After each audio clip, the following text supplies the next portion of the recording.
With the speed booster, I was able to set the aperture at f1.2.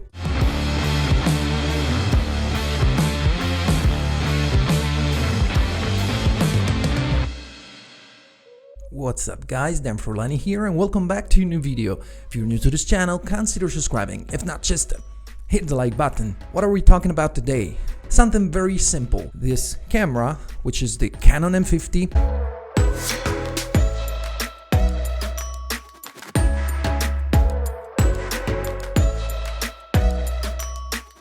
right now with the kit lens, the 15 to 45 millimeters, now at around 24 millimeters, and another lens. I mean, this video is specifically about this other lens, which I'm gonna talk about like in a minute. So right now shooting with the M50 with a kit lens specifically designed for M-mount cameras like the M50 at 24 millimeters. Shutter speed 1/50th of a second, aperture f5, ISO 320. The aperture has to be set at f5, which is the widest aperture when you zoom in the lens just a little bit, because when you shoot at 15 millimeters wide, its maximum aperture is f3.5, but as soon as you zoom in, it goes to f5, f5.6, f6. When you zoom all the way to 45 millimeters, I believe it gets to f6.3, and that's the reason why we don't get the shallow depth of field. If you want to achieve a different shot with some more shallow depth of field, there are many different lenses and they're quite expensive. Today I want to show you a very budget option, really cheap. It's a lens I have already shown in a previous video on the Canon EOS R. It's a 50 millimeters. The Yongnuo 50 millimeters f1.8. This guy. It's an EF lens for full frame cameras, EF mount. So I'm gonna need this, which is a regular adapter, in this case a Viltrox mount adapter, EF EOS M.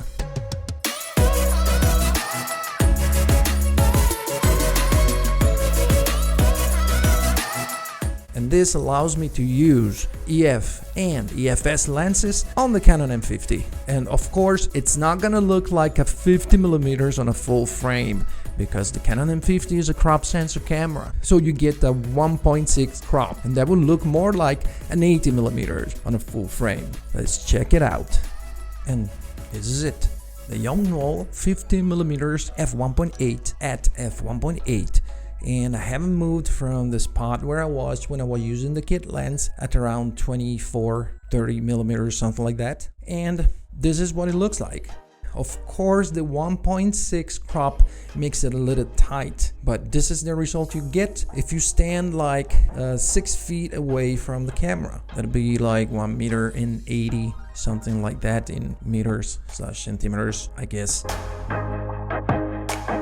And this is it. Let's talk positive things about this lens. The first thing, its price. It's like 60-65 bucks, sometimes 70, sometimes 65. I believe is the cheapest lens that comes with autofocus, which is pretty accurate, just a little bit snappy.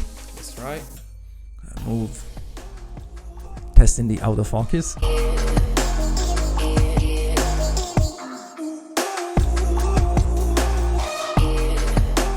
Pretty good, isn't it?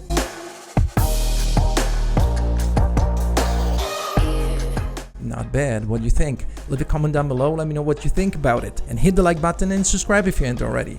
Alright, so this is at f1.8 and we get a decent shallow depth of field, as you can see here. A great improvement from the kit lens. But we can make it even better. How? There's this Viltrox mount adapter EF EOS M2. Well, this thing is also known as the speed booster.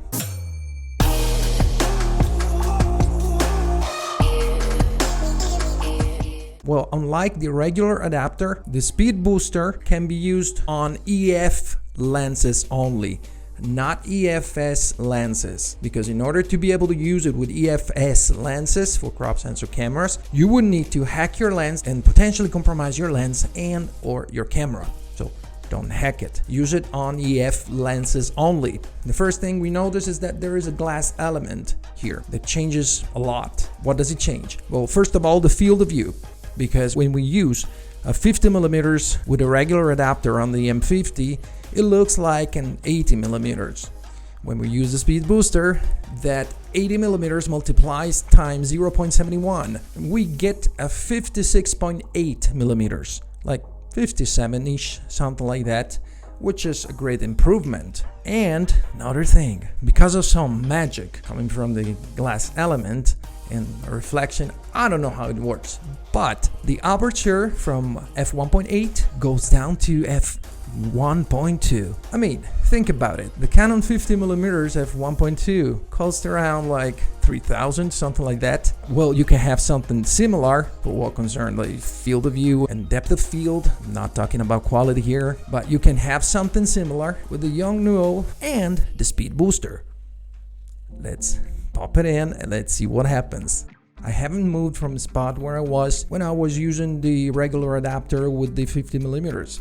Now using the same lens, Yongnuo 50mm f1.8, but with the speed booster. So I was able to set the aperture at f1.2, and this is what it looks like. Again, let me know what you think about it. Leave a comment down below and hit the like button and subscribe if you ain't already. Now I would like you to hear the sound of the autofocus, which is a drawback of this lens. I don't know if you can hear it through this microphone. I don't think so. However, if you use a microphone on top of your camera, or if you use just the in-camera microphone, this is what it sounds like. I'm going to move so that I can make you hear that.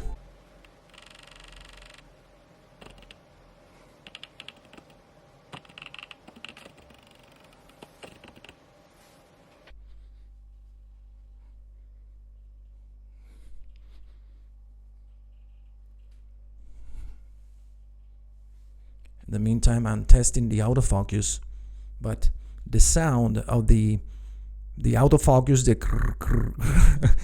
comes straight from the camera, not from this microphone.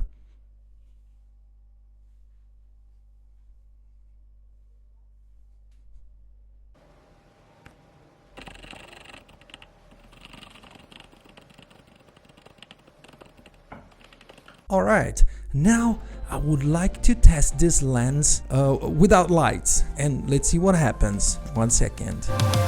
So this is the Yongnuo 50mm f1.8 on the Canon M50 with a speed booster. This is what it looks like without any light but my window here, and it's not even a sunny day. Again, aperture f1.2, ISO 100, and this is it. This is what you get without any light. I mean, without any professional light, just at home with some window light, not even a strong one. And as you can see, it changes every 2 seconds because, well, there are big clouds coming and going. So this is what you get when you rely on window light. Who needs this lens? Well, if you just bought the Canon M50 and the kit lens is all you have, well, you can either buy the Canon 50mm f1.8 for $100, but if you're not sure or you're really on a tight budget, this lens is much cheaper. I mean, for a lens with autofocus for a 50mm with this aperture, consider if you spend another $120 on the speed booster, you can make the M50 look like pretty much like a full frame camera without spending a fortune. I mean, I believe this is the cheapest way to make your Canon M50 videos look like if they were shot on a full frame camera. But now let's go back to the kit lens and let's wrap it up. Alright, so what do you think about it? Just leave a comment down below, and don't forget to check the links in the description to see all my gear, stuff and things. My gear. Check out the link to Epidemic Sound. You can get 1 month for free of great music to use for the videos in your channel. So that'd be it for today. I really hope you enjoyed this video. If you did, smash the like button right now, subscribe if you ain't already, and I'll see you guys in the next video.